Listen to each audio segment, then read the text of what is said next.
थाकेको ढक्रेलाई पानी र हावाका शीतल तरङ्गहरूले नौलो दुनियाँको स्मरण गराए। झै आज हामी जैनेमा केरलाई सर मनोज सर पनि आउनु भएको छ यहाँ। सर कहाँ आउनुभएको सर? रोशन भाइको घर यहाँनिर पुरा बाल्कोनीबाट फिल्म हेरे जस्तो रहेछ यहाँ। खुब रमाइलो ठाउँमा चाहिँ थारूबाट रङ्गशाला, उतापट्टि छ यो हल, यताबाट हेर्नुमा यो सभा हल हो। थारूबाट रङ्गशाला पनि देख्छौँ हामी। विदेशबाट चाहिँ हाम्रो सुशील भाइले एउटा सुशील भाइ पनि आउनु भएको छ।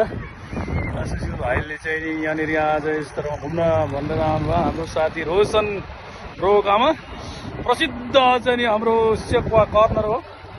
रोशन सेक्वा कर्नर भनेपछि उदयपुर जिल्ला चाहिँ एकदमै फेमस मानिन्छ है।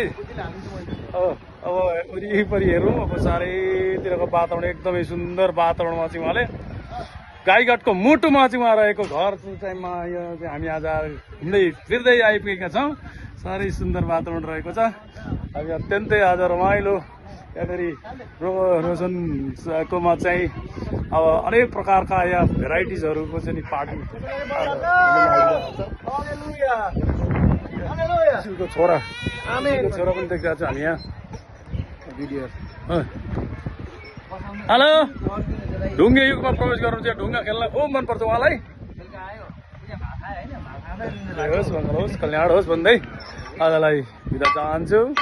तपाईँहरू पनि गाईघाट अब यस्तो पर्यटकीय नगरी हुन थालेको छ।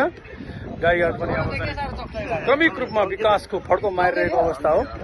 मदन भण्डारी राजमार्ग आइसकेपछि यहाँ चाहिँ एउटा बिजनेस हब पर्यटक स्थलको रूपमा पनि हामी यहाँबाट रौतादेखि लिएर चाहे सतारा यहाँबाट मानिसहरू घुम्न जान्छन् र बाहिरको मानिसहरू यहाँ घुम्न जान्छन्।